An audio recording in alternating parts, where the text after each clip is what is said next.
الحمد لله الذي جعل الليل لباسا وجعل النهار معاشا وبنى فوقنا سبعا شدادا وأنزلنا من المعصرات ماء سجاجا أخرج منها حبا ونباتا أشهد أن لا إله إلا الله وحده لا شريك له وأشهد أن محمدا عبده ورسوله.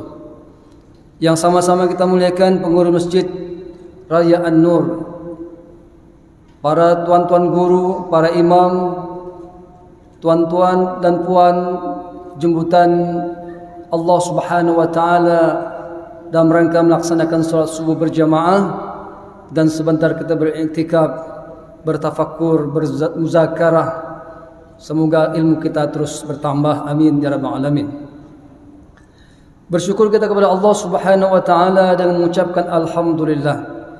Di saat banyak mata-mata sedang terlelap tidur, mata kita menuntun langkah gerak kaki kita, ayunan tangan menuju masjid yang mulia ini, alhamdulillah.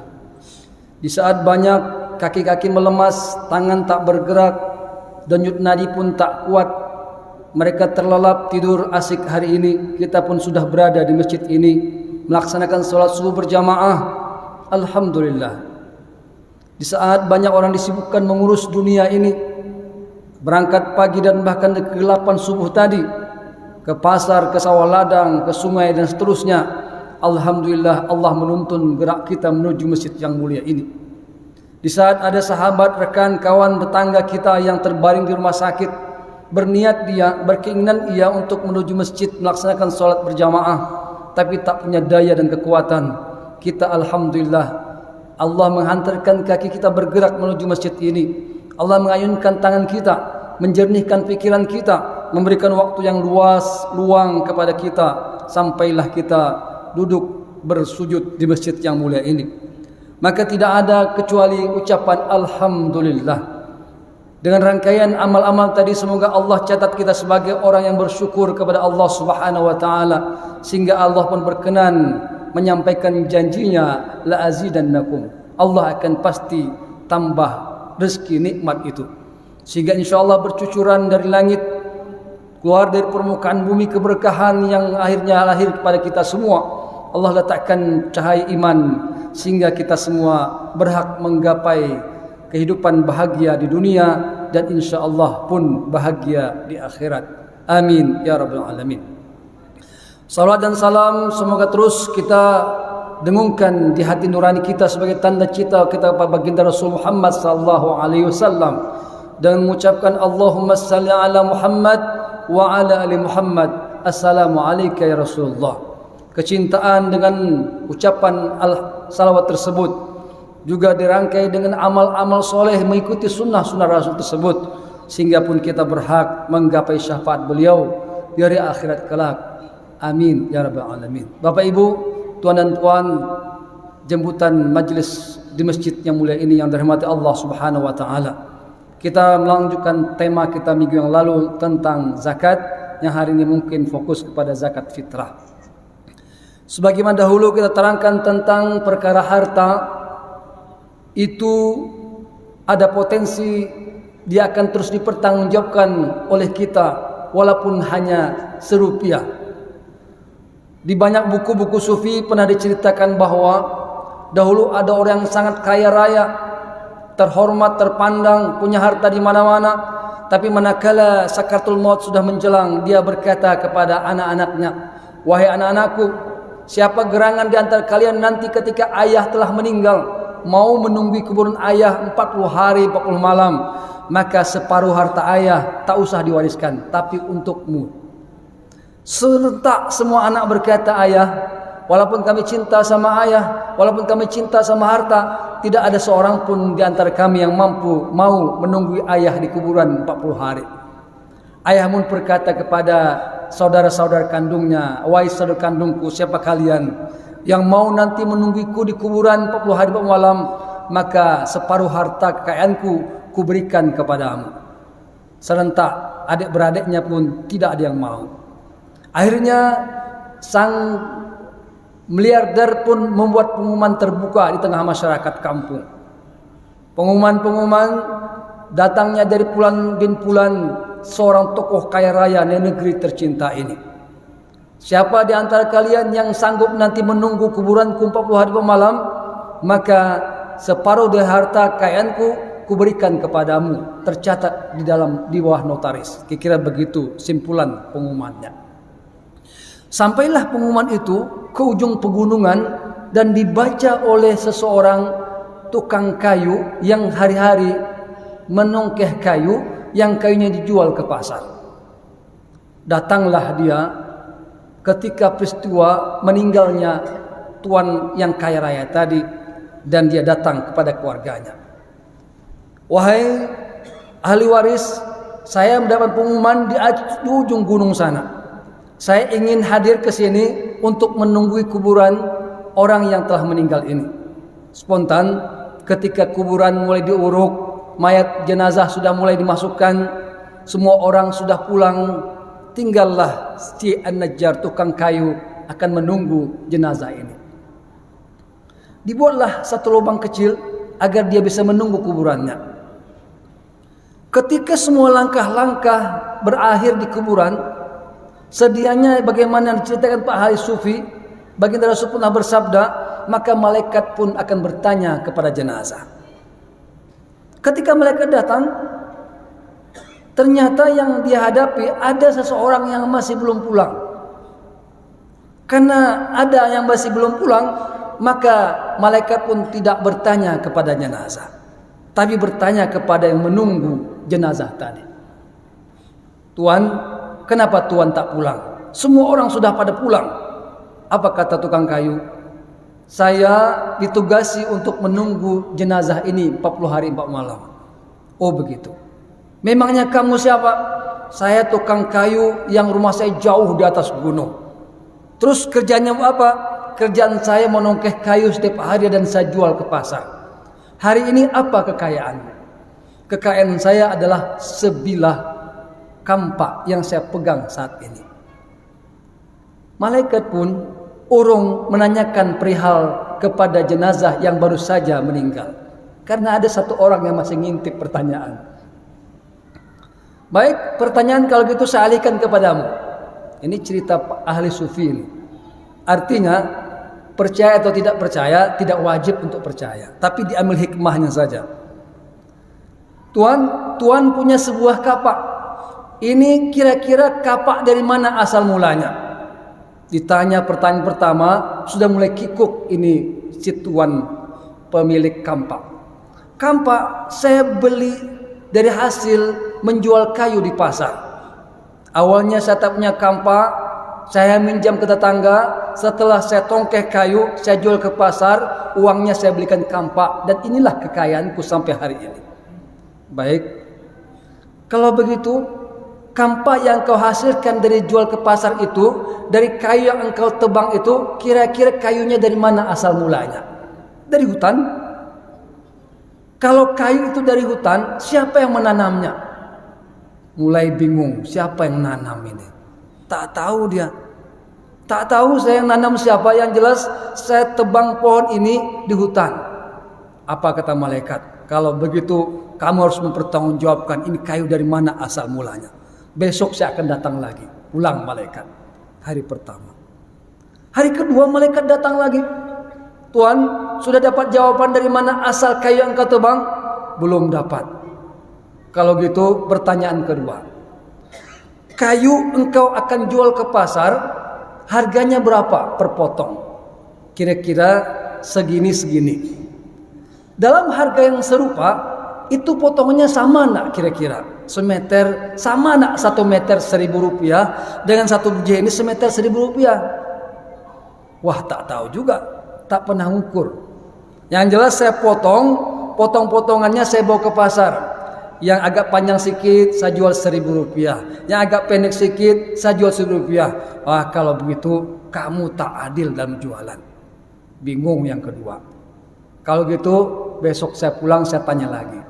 Terus sampai ke 39 hari tidak ada satupun pertanyaan yang mampu dijawab oleh si tukang kayu terhadap pertanyaan malaikat, hanya perkara sebuah kampak yang akan dipertanggungjawabkan. Pada hari ke-40 semua orang kota sudah penasaran ingin tahu cerita apa isi berita alam kubur. Termasuk adik-adiknya, anak-anak tuan kaya raya tadi datang ke alam perkuburan.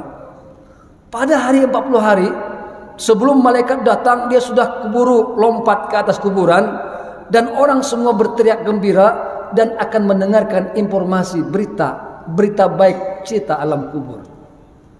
Ternyata dia buru-buru keluar dan buru-buru pulang. Semua tentu orang penasaran, ini ada apa orang ini? Sudah 40 hari dia sanggup berada di perkuburan dan dia siap akan menerima separuh kekayaan si orang kaya tadi dan akan menjadi orang kaya kedua mungkin nanti di kota besar itu. Tapi ternyata dia buru-buru. Dipanggillah oleh anak-anaknya, "Tuan, tunggu sebentar. Tuan, engkau sudah berhasil menunggu ayahku 40 hari. Dan kami pun sepakat akan memutuskan tuanlah yang akan mengambil separuh harta ayahanda kami, karena kami bangga tuan mampu menunggu ayahanda kami." Apa kata dia? "Tuan, tahulah tuan bahwa sebiji kapak yang saya miliki hari ini, 40 hari 40 malam saya ditanya oleh malaikat perkuburan dan tak satu pun pertanyaan sanggup ku jawab. Bagaimana nanti kalau separuh harta yang akan diberikan kepadaku? Bagaimana saya akan menjawab pertanyaan semua malaikat nanti di akhirat? Ini sebijak kapak saja yang kumiliki hari ini, tak sanggup aku menjawab pertanyaan malaikat. Kalau begitu silahkan kalian ambil semua harta itu dan saya putuskan saya tidak mau lagi punya harta." Saya takut habis pulang ceramah ini Bapak Ibu jual semua harta infak ke masjid raya ini. Takut pula saya ceramah begini. Bu, saya baru dengar ceramah di masjid raya. Nampaknya kita nggak perlu lagi pakai mobil, Bu. Nampaknya TV ini udah nggak perlu lagi, Bu. Kulkas kita jual aja, Bu. Saya mulai bingung nanti bagaimana bertanyanya malaikat tentang mobil. Dari mana mobil kita beli, pakai uang apa? Pakai uang cicilannya dari mana? Riba atau tidak? Waduh, gawat. Belum lagi TV, kita nyicil di koperasi. Belum lagi kulkas, nyicil sama Bu RT. Masya Allah. Kalau gitu Bu, ambil kulkasnya, jual, serahkan uang ke Masjid Raya An-Nur. Ambil kulkas, jual, kasih kepada anak yatim. Saya takutnya begitu ini pulangnya. Tapi saya ingin berikan perimbangan. Bapak Ibu, ternyata ada perimbangan sebelah tentang harta. Kata Yusuf Qaradawi, ada lebih dari 60 kata yang mengarah kepada sifat namanya harta untuk diberi. Kalau orang kaya dengan nisabnya, dia memberikan harta kepada orang miskin, namanya zakat. Kalau tak zakat, namanya infak, sedekah. Kalau orang sesama, mungkin namanya hadiah, dan seterusnya. Semuanya, kata Yusuf Qaradawi, bernilai satu itu akan tumbuh 7 tangkai. Setiap tangkai tumbuh 100, maka setiap satu pemberian rupiah bernilai 700. Maka harta yang dipunyai itu sesungguhnya kalau diinfak dan sedekahkan, semuanya menjadi amal kebaikan yang kita perlu percaya diri tentang itu.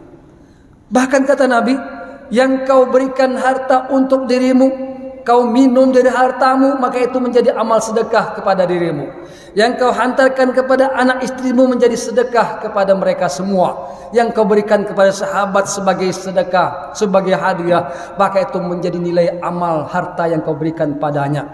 Maka kalau itu kita lakukan, maka harta kita tentu akan menjadi sebuah kebaikan. Orang kaya bisa naik surga karena kekayaannya. Orang punya duit bisa masuk surga karena duitnya.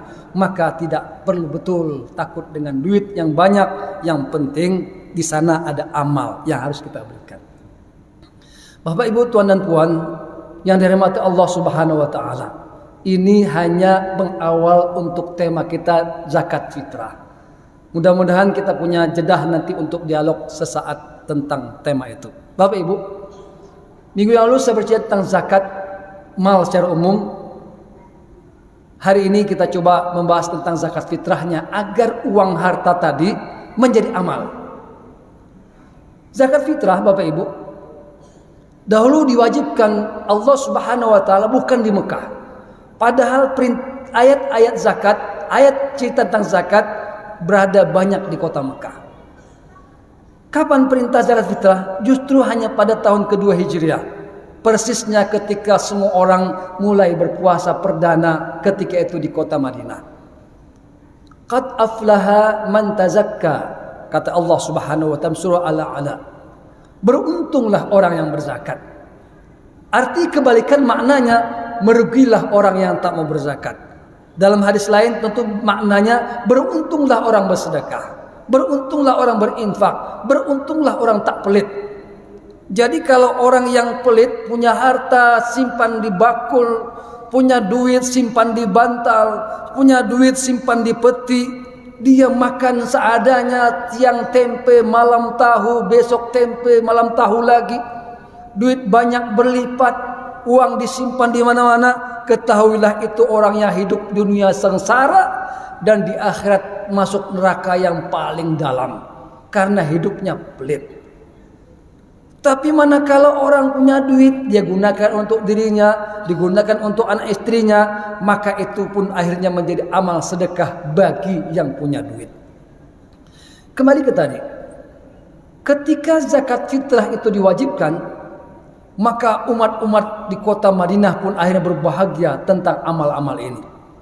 Karena amal itu menghantarkan hamba menjadi takwa kepada Allah Subhanahu wa taala. Jangan kira orang yang banyak sujudnya, yang banyak hafal Qur'annya, terus banyak baca Qur'annya, itu orang hebat. Ya, betul. Tapi manakala kalau dia hebatnya begitu saja, tak kenal sama dirinya, tak kenal sama tetangga, tak kenal sama anak istrinya, maka zikir, sujud, banyak baca Qur'annya akan menjadi sia-sia karena amalnya itu stagnan, imannya bertahan, tak naik meningkat, menjadi menghantarkan dia bertakwa kepada Allah Subhanahu wa taala.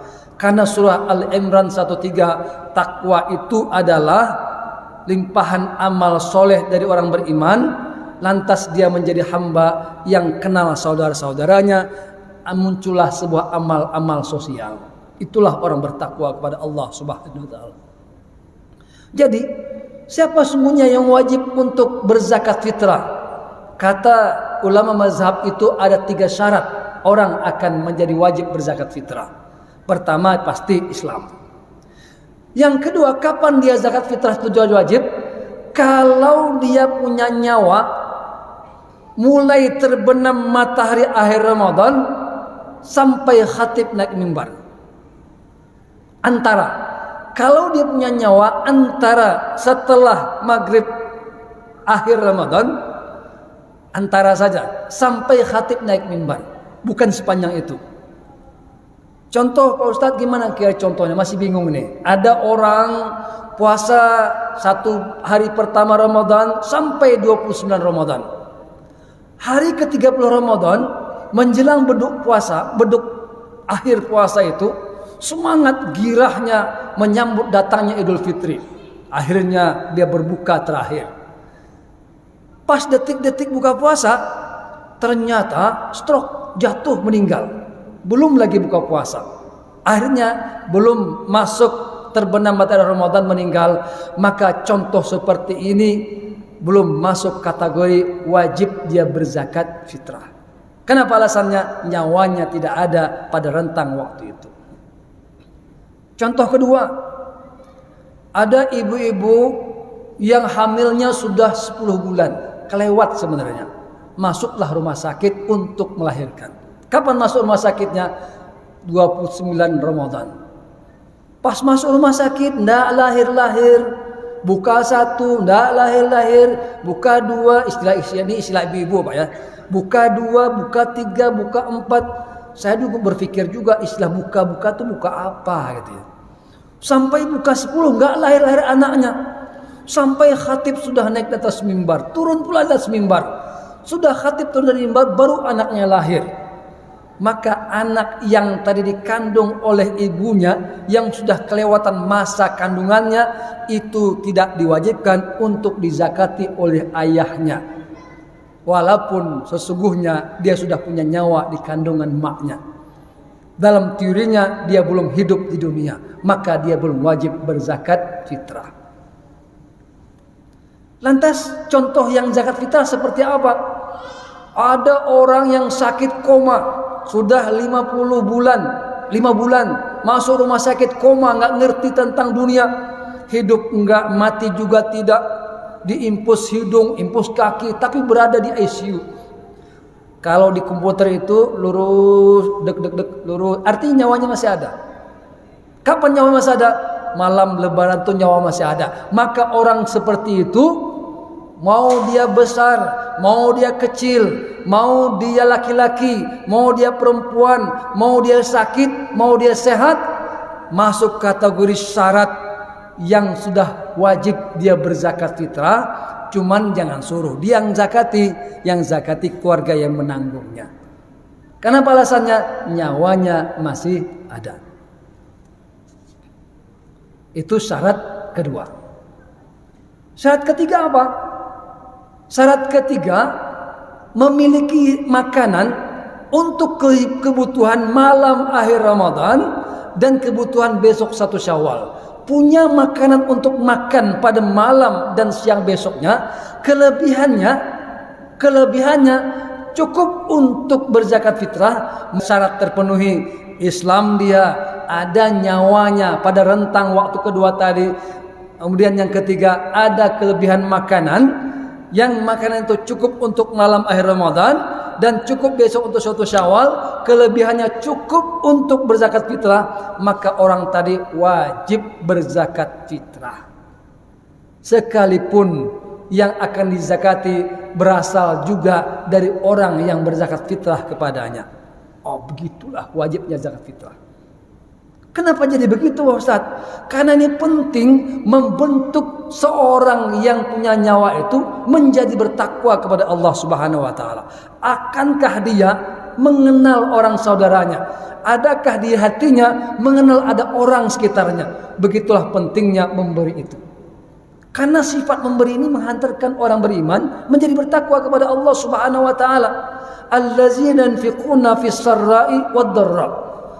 Jadi sifat bertakwa itu dia sudah punya kemampuan memberi orang lain baik dalam keadaan senang bahkan dalam keadaan ia susah. Kayak tadi kan secara teori susah itu dia. Dia punya makanan cukup untuk malam hari, cukup untuk besok hari. Sekedar itu saja. Ada kelebihan itu pun ternyata berasal dari orang lain yang berzakat fitrah kepadanya. Adalah 2-3 kantong beras umpamanya kan. Maka 2 kantong beras itu cukup untuk malam, cukup untuk siang. Sekantong lagi cukup untuk kelebihan dia berzakat fitrah. Maka dia pun wajib berzakat fitrah. Begitu tentang perintah zakat fitrah. Tapi apa kata Nabi? Zakatul fitrati wa tat'imul masakin. Zakat fitrah itu membersihkan jiwa orang yang puasa dan mengenyangkan orang yang miskin. Pertanyaan membersihkan ini kata Imam Syafi'i, perkenyang membersihkan ini kata para ulama adalah membersihkan orang yang berpuasa. Apa maknanya? Kalau gitu jadi tak bersih bagi orang yang tak berpuasa. Bisa begitu maknanya. Kan hari ini banyak orang tuh puasa enggak, siang orang puasa dia merokok, siang orang puasa dia minum kopi, pas giliran amil zakat belum terbentuk, sibuk dia nanyain, Pak Ustadz, ini amil zakat udah terbentuk belum nih? Ada apa memangnya? Saya mau zakat fitrah cepat-cepat, saya mau pulang kampung. Lihat wajahnya nggak pernah puasa, tiap pagi ngenom kopi. Pas giliran panitia belum terbentuk, dia paling sibuk bertanya. Ini kata ulama tak bermakna untuk puasanya. Apa logikanya? Logikanya adalah karena puasa itu menambal, zakat fitrah itu menambal kekurangan amal-amal puasa, maka orang yang tak pernah berpuasa apa yang ditambal? Orang puasa itu ada aja kelemahannya. Kadang mulutnya cetus, kadang kakinya salah melangkah, kadang pikirannya melayang kemana-mana, sehingga amal puasanya berkurang. Tapi kata Nabi, nggak usah khawatir. Nanti akan kami sempurnakan kata Allah Subhanahu wa taala dengan Anda melaksanakan amal zakat fitrah. Maka zakat fitrah menjadi berfungsi menambal kekurangan amal-amal ibadah puasa. Ilustrasinya begini. saya akan beli jarum ke pasar dan benang. Maka jarum dan benang itu akan berfungsi menambal celana saya yang bolong. Tapi bagaimana mungkin saya tak punya celana, apalagi bolong. Lantas apa gunanya saya beli benang? Apa gunanya saya beli jarum? Maka beli benang dan jarum terbeli juga, tapi tidak berguna dia karena tidak ada celana yang saya miliki. Itulah puasa. Maka ketika orang berpuasa matanya salah melihat, ada orang berpuasa kakinya salah melangkah, ada orang berpuasa pikirannya melayang kemana-mana. Puasa dia mikirin hordeng baru. Ini ibu-ibu biasanya. Puasa dia mikirin kue lebaran.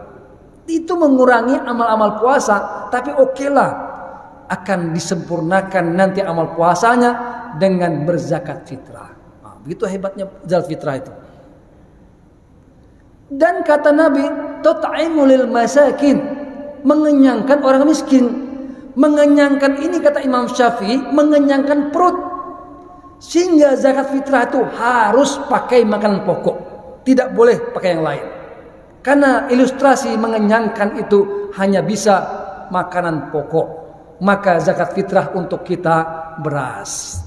Zakat fitrah zaman Nabi, khintah, syair, tamar, zabib, makanan pokok semua yang tidak ada daripada kita. Ada orang ngotot, Pak Ustaz, kita harus seperti sunnah Nabi lah zakat fitrah itu, Ustaz. Boleh, nggak ada masalah, bagus. Apa itu zakat fitrahnya? Kurma. Waduh, payah juga nyari kurma. Kurma kita beli untuk lebaran tuh sekilo itu untuk 1 bulan itu. Dicicil makannya setiap buka puasa. Ada anak mau nambah ditepuk sama mamanya, jangan nambah, nanti kurmanya habis. Sekilo untuk sebulan. Padahal zakat fitrah itu 1 sa'. 1 sa' itu 2,5 kilo, kata Departemen Agama. Bagaimana mungkin kalau kita zakat fitrah pakai makanan pokok zaman Nabi yang berbentuk kurma? Maka para ulama mazhab mengkiaskan dengan makanan pokok. Imam Syafi'i tegas mengatakan tat'imul masakin, mengenyangkan perut. Yang bisa mengenyangkan perut hanya makanan pokok. Maka sahnya zakat fitrah makanan pokok, kata Imam Syafi'i. Kata Imam Abu Hanifah tidak mesti begitu. Yang dikenyangkan itu zaman modern itu bukan hanya sekedar makan pokok, bukan hanya sekedar perut. Kita perlu mengenyangkan orang miskin itu pakaiannya, kita perlu mengenyangkan orang miskin itu rumah tangganya, sandang, papan, pangan. Hari ini orang miskin berbeda sama orang miskin zaman Nabi. Zaman Nabi orang miskin itu perutnya sampai dililit pakai batu. Zaman miskin zamannya Abu Bakar, Umar bin Khattab, orang pernah merebus nasi, bukan nasi yang direbus tapi batu. Rasanya sepanjang ujung kulim, ujung sana. Sampai detik ini tak pernah Rio Pos menceritakan seorang ibu masak nasi dengan isi di dalamnya batu. Nggak ada itu. Hari ini Bapak Ibu orang miskin masih punya WhatsApp yang ada paket datanya. Di WhatsApp dia kirim ke grup WhatsApp, Bapak Ibu mohon maaf hari ini saya tak punya uang. Tapi dia ngomong tak punya uang di grup WhatsApp, yang artinya dia masih punya HP Android, paket datanya masih aktif.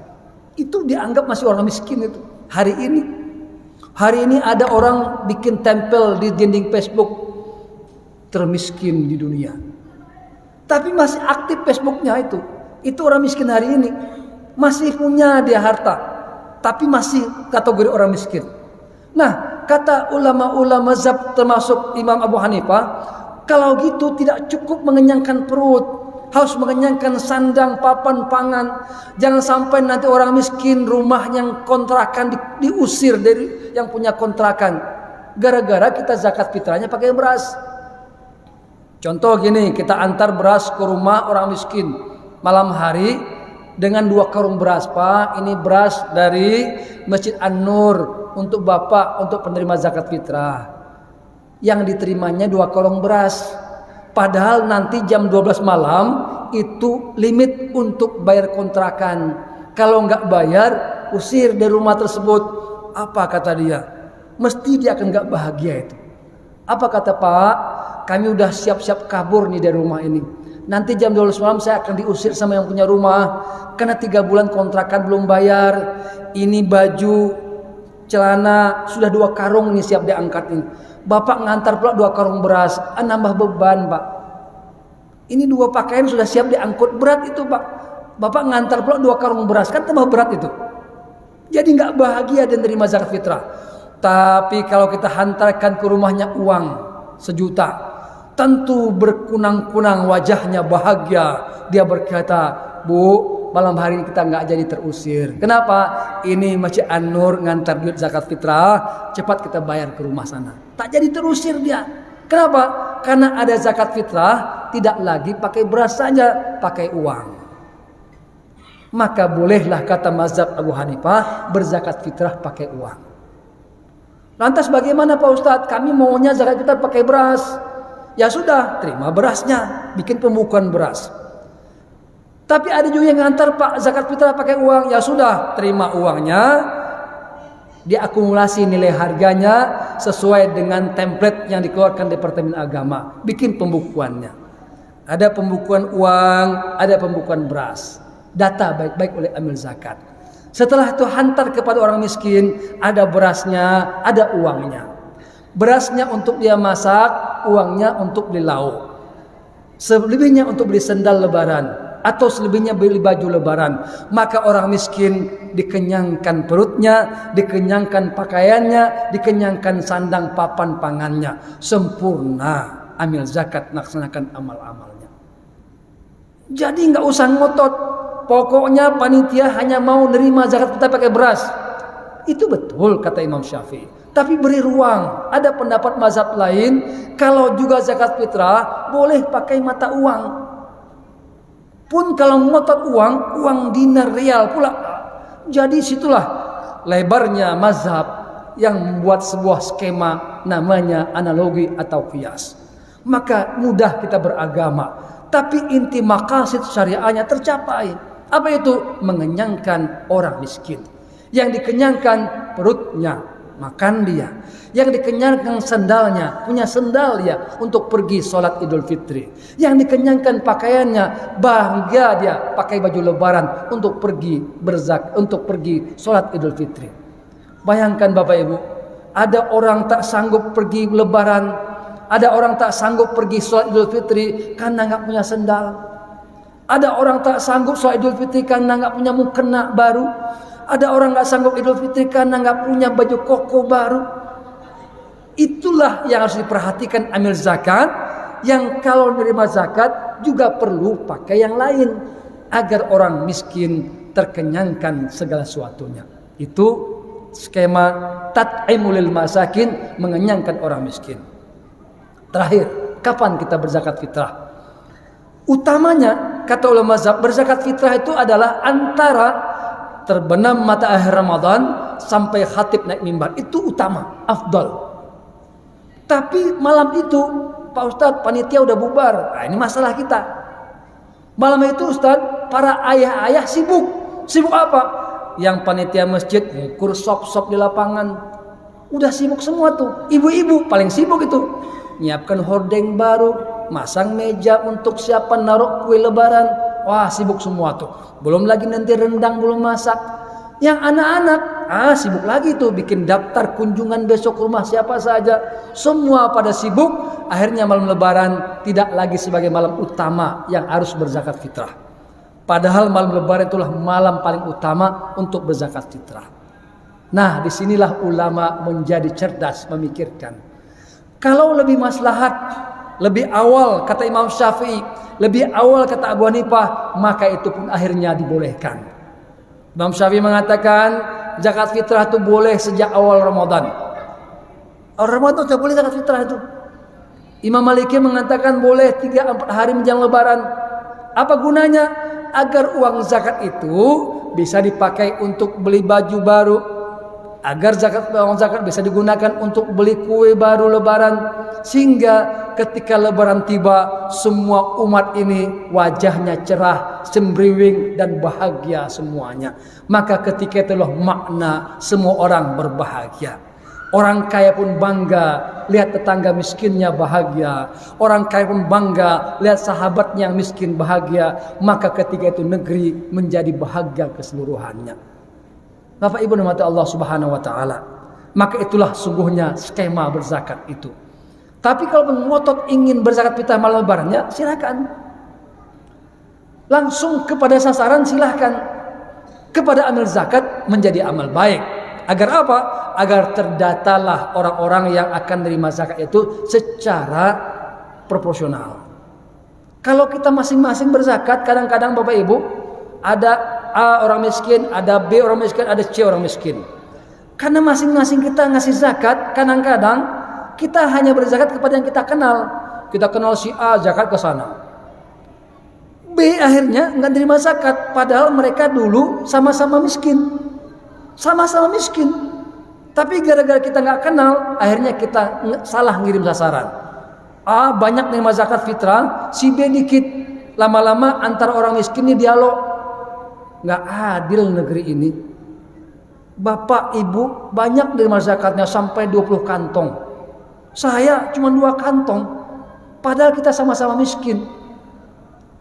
Begitulah kejadiannya. Kalau masing-masing. Maka ketika amil zakat yang mendata, maka amil zakat punya data di kampungnya. Di kampung ini ada 10 orang miskin, 1 miskin karena suaminya tak ada, 1 miskin suaminya enggak ada, melihara 3 cucu, Ipin, Upin dan Kak Ros. 1 yang miskin tak punya anak, tapi ayah tak punya cucu, tapi tinggal sendirian di rumah tersebut. Anaknya ada di kota, tak pernah nemuin dia, tapi kadang-kadang ngirim duit juga, namanya atuk dalang. Mereka di masyarakat itu dianggap miskin dua-duanya, orang tua dua-duanya, dulu satu TK sama sekelas dia. Kalaulah kita nggak adil berzakat, atuk dalang kita zakati, siapa lagi tadi? Opah kita zakati sama serata. Opah dapat 10 kantong, atuk dalang 10 kantong, maka letak keadilannya nggak tercapai. Alasannya apa? Opah dengan 3 cucunya berat kebutuhan hidupnya. Atuk dalang dengan tak punya anak yang dipeliharanya, tidak ada cucu yang dijaganya, maka sedikit kebutuhannya. Kalau menerima zakatnya sama, maka panitia amil zakat salah meletakkan proporsional gerak langkahnya. Maka disitulah amil zakat menjadi bekerja keras, mengumpulkan, mendata dan mendistribusikan.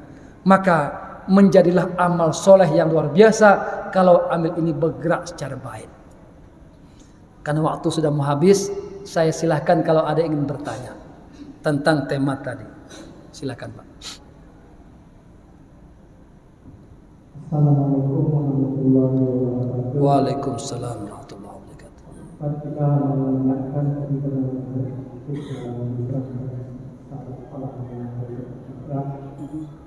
kewajiban kita itu berpribadi dan berhubungan dengan kepala keluarga. Kita adalah kita mengupayakan karena apakah yang termasuk juga dengan mertua ada yang hidup tapi dia kita bayarkan di suatu sama kita dibayarkan oleh anak-anak itu dia akan melihat kewajiban kita yang sebagai keluarga pada saat kita punya untuk membayarkan dan pada suatu saat kita tidak itu bisa dibayarkan oleh anak-anak kita. Baik. Waalaikumsalam warahmatullahi wabarakatuh. Siapa yang perlu kita zakat fitrahkan? Diri kita sebagai penanggung jawab diri kita dan orang yang kita tanggung selama hidup dia, baik itu anak atau istri atau pembantu yang kita tanggung. Maka orang-orang yang kita tanggung tersebut kita zakatkan fitrah untuk dia. Tapi kita tidak boleh lagi berzakat fitrah kepada dirinya, walaupun pembantu kita. Tak boleh zakat fitrah kepada pembantu. Alasan karena kita menanggung hidupnya. Kecuali kita menghonor dia. Dia kerja kita honor, dia pulang. Kita kerja honor, dia pulang. Sebagai orang miskin bisa kita zakat fitrah kepada dia sebagai pembantu yang bekerja di rumah kita. Kita tidak menanggung hidup dia. Tapi kalau kita tanggung hidup dia, pembantu tinggal di rumah kita, semua makan kita tanggung semua, anaknya kita sekolahkan, maka ketika zakat fitrah kita tanggung zakat fitrahnya dan kita tidak boleh lagi berzakat mal kepada dirinya. Itu pertama. Yang kedua, bagaimana kalau anak kita zakatkan fitrah untuk kita? Jangankan anak kita, tadi pembantu yang kita zakatkan. Tapi bagaimana dia juga berzakat, maka menjadi sedekah kelebihannya. Itulah amal sosial ini. Kalau amal sosial boleh didahulukan dan boleh lebih banyak. Tapi kalau amal vertikal, amal individu, tidak boleh lebih, tidak boleh kurang, tidak boleh didahulukan. Salat tidak boleh didahulukan, tidak boleh dilambatkan, tidak boleh dilebihkan jumlahnya, tidak boleh dikurangkan jumlahnya. Zuhur 4 rakaat tidak boleh 5, walaupun semangat.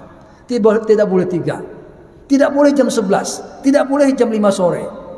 Amal vertikal. Tapi kalau zakat, amal-amal sosial boleh lebih duluan. Harusnya 2,5 kilo dibikin 3 kilo, lebih bagus. Harusnya zakatnya akhir Ramadan, dahulukan di awal Ramadan, boleh, lebih bagus. Harusnya dia zakat fitrah dirinya, ternyata anak zakat fitrah juga bagus. Selebihnya menjadi amal sedekah. Yang salah adalah dia ngirain anaknya berzakat fitrah untuk dia. Anaknya ngirain ayahnya zakat fitrah juga untuk dirinya. Akhirnya ayahnya nggak zakat, anaknya nggak zakat. Nah, ini kecewa nih, bahaya nih. Lebih baik berbaik sangka sajalah. Saya akan zakat fitrahkan untuk saya. Anak saya pun berzakat sanggulah. Saya zakat fitrah untuk ayah saya. Akhirnya terjadi double. Itu lebih baik. Satu menjadi amal sedekah, satu lagi sesungguhnya jadi amal zakat fitrahnya. Itulah amal sosial itu. Boleh lebih, boleh duluan, tidak boleh kurang. Kurang nggak boleh. 2 kilo boleh ada fitrah, nggak boleh. 3 kilo boleh. 2,5 kilo. Itu yang kata Departemen Agama. Kira-kira begitu Pak ya. Cukup Pak. Terakhir Pak ya.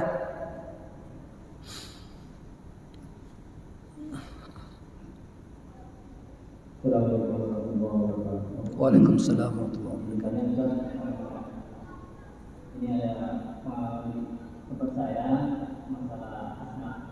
Jadi di tempat saya itu orang tua misalnya melahirkan yang telah menjaga asma itu yang alhamdulillah itu diartikan para muadzin, para imam, guru ngaji, para santri itu bagaimana? Kemudian misalnya ada orang tua yang sudah uzur, yang mungkin tidak bisa bekerja, tapi ditanggung sama anaknya, apakah dia wajib zakat? Ya. Tidak. Kemudian mohon maaf masalah pembagian. Jadi antara asal itu bagaimana antara rata atau bagaimana? Baik. Anak yang menanggung ayahnya sudah uzur, nanggung nafkah-nafkahnya ya, maka anak tidak boleh lagi berzakat untuk ayahnya. Gitu ya. Istri yang menanggung nafkah untuk suaminya, maka istri tidak boleh zakat pada suaminya. Tapi istri yang tidak pernah ngasih nafkah suaminya, maka istri boleh zakat pada suaminya. Karena nafkah suami bukan istri yang ngasih nafkah, kebalikannya nafkah istri suami. Maka ketika suami telah ngasih nafkah istrinya, maka suami tidak boleh zakat kepada istrinya. Tapi kebalikannya jadi boleh. Ayah yang anak-anaknya memang kewajiban memberi nafkah untuk ayahnya kalau dia mampu untuk beri nafkah. Maka ketika terjadi maka anak tidak boleh lagi berzakat kepada ayahnya. Tapi anak justru menzakat fitrahkan ayahnya. Yang kedua, yang pertama tadi apa tadi? Asnaf fisabilillah. Surah At-Taubah 60 tersebut sesungguhnya yang fokus itu pada dua. Innamas sadaqatu lil fuqaril masakin, dua saja, fakir miskin. Itu kaidahnya itu li itu baik meminta atau enggak meminta. Orang miskin dia enggak minta, wajib kita kasih dia zakat. Dia minta, apalagi Pak Amil, saya orang miskin. Wah, data cepat. Enggak boleh enggak diatur. Ada orang miskin enggak minta tetap dikasih zakat. Itu hak dia. Sementara fisabilillah, para ulama menafsirkan bahwa kalau dana zakat masih ada, maka dia pun tetap diberi haknya untuk menerima zakat. Di negara-negara tertentu, dana zakat mal itu fokus kepada dua kelompok saja. Fisabilillah, Ibnu Sabil, Gharimin, Ar-Riqab, 4 kelompok tersebut sejauh dana zakat masih tersedia, maka mereka masih diberi hak untuk menerima zakat. Baik itu para ustadz sebagai juru dakwah kemana-mana supaya mendukung dakwahnya menerima zakat, atau anak pesantren supaya mendukung ke pesantrennya boleh menerima zakat, catatannya boleh. Tapi utama enggak? Tidak. Mereka bukan utama penerima zakat. Jangan pula nanti bagi rata. Ustadz menerima 1 juta, orang miskin menerima 1 juta. Ini salah, keliru nih. Keliru. Kalau orang miskin terima 10 juta, oh masih sisa Ustadz duitnya, kasih Ustadz 500.000. Itu boleh. Kenapa? Karena fisabilillah bukan faktor penerima utama. Yang penerima utama adalah fakir, miskin, agar mereka tak terjebak dalam kemiskinan yang berlarut-larut. Maka menerima zakatlah mereka berdua ini. Yang ketiga tadi kurang jelas. Yang ketiga tadi, anak-anak tadi rata ya. Cuma 2 pertanyaannya. Bisa bilang.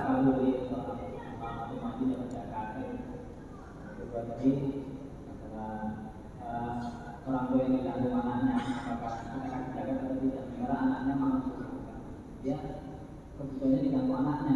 Maka untuk orang tua itu zakat itu sedikit, cuma nafkah itu harus banyak. Maka untuk orang tua, kok tega-tega orang tua dizakati? Orang tua itu jangan dizakati, tapi dinafkahi hidupnya sepanjang hari.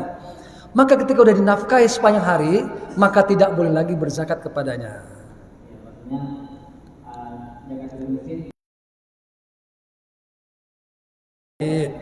Boleh hendak orang tua yang sudah dinafkahi tadi, karena kemiskinannya, karena keduafaannya, maka dia tetap menerima haknya sebagai orang miskin, walaupun dia juga dapat sumbangan dari anak-anaknya.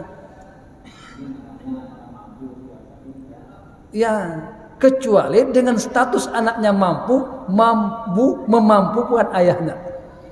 Ayahnya jadi mampu, gara-gara anaknya mampu. Tapi gara-gara anaknya masih nyicil-nyicil ngasih sama ayahnya, maka ayahnya masih berstatus di bawah kemiskinan, tapi tercukupilah sekedar hidupnya ya kan. Tapi masih di bawah garis nggak standar orang kaya seperti anaknya, maka masuk kategori tetap sebagai orang yang berhak menerima zakat. Tapi nggak ideal itu. Yang idealnya adalah ketika suami kaya, istri juga harus kaya. Ketika anak kaya, ayah juga harus kaya. Itu idealnya begitu. Jadi kalau ada anak kaya, ayah miskin, ini anak durhaka ini. Anak keterlaluan ini. Tapi kalau fakta itu terjadi, ini cerita fakta ya. Kalau fakta itu terjadi, maka tetap dia berhak menerima zakat dari orang lain ya, bukan dari anaknya. Sebagai status dia orang du'afa, orang miskin. Memang kalau untuk pembagian tadi itu disesuaikan. Mungkin kalau di tempat kita kan ini yang ada fakir, miskin, menderita, hamil, presentasinya atau sesungguhnya nggak boleh dibagi rata, tapi dibagi secara proporsional, secara berkebutuhan. Ada miskin 5, nggak boleh rata betul pembagiannya. Ada miskin 1 nggak punya anak, 1 miskin punya anak 5, 1 miskin dia tinggal sama anaknya, 1 miskin dia, kira-kira begitulah. Maka jangan pukul rata sejuta semua. Tidak proporsional, tidak berkebutuhan. Ada yang miskin tak punya anak, kebutuhannya sedikit. Ada miskin punya anak 5, kebutuhan jadi banyak. Maka panitia amil zakat itu sebelum bagi zakat, mereka rapat dan ada profil orang yang akan diberi zakat. Profil itulah yang akan membentuk arah proporsional kepada zakat. Maka amil zakat itu terbentuk dari panitia ustadz, dari tokoh masyarakat yang tahu daerah, dari anak-anak muda yang akan ngangkat beras. Jangan pula orang miskin suruh ngambil beras ke masjid, mikul 2 karung itu nanti udah tua, mikul beras pula, jatuh di selokan, mati nanti dia. Antarkan ke rumahnya oleh anak muda. Jangan ustadz pula suruh ngantar. Udah ustadz jadi imam, kadang dia muazin, kadang mimpin bilal taraweh. Pas zakat dia pula ngantar beras. Ini ustadz megang kunci surga sendirian, bagi-bagi. Ada anak muda sebagai amil, ada RT sebagai amil, ada ustadz juga. Rapat. Pak RT, sana yang ujung sana ibu miskin tuh berapa orang anaknya? Pak RW, yang rumah sana ibu berapa anaknya? Dapatlah profil orang miskin. Setelah perlu miskin, tanya sama ahli matematika. Pak dosen, ahli matematika, kira-kira ini berapa bagi-bagi hasil bagian? Maka muncullah status pembayar zakat secara proporsional, bukan main pukul rata habis. Itu amil zakat pemalas tuh. Sudah amil zakat pemalas, mau pulang dapat jatah beras paling cantik. Nah, ini berdosa ini. Padahal amil itu adalah pekerjaan paling mulia yang menghantarkan dia masuk surga. Tapi jika bisa bagian dari pekerjaan yang korupsi, kan di dalamnya korupsi alasan amal sebagai amil zakat, tapi mengkorupsi dana zakat fitrah di situ. Bahaya itu. Silahkan pilih dua-duanya. Mau jadi amal ibadah baik atau jadi amal ibadah buruk. Dua-duanya jadi amil tuh. Kira-kira begitu ya. Mohon maaf untuk golongan kekhilafan, kasih perhatian. Mudah-mudahan yang jadi amil yang berbakti kepada umat dan memperbaiki ilmunya agar menjadi amil yang baik. Insyaallah, mudah-mudahan kita semua diridai Allah Subhanahu wa taala dalam naungan hidayah, sehat wal afiat. Wabillahi taufiq hidayah. Assalamualaikum warahmatullahi wabarakatuh.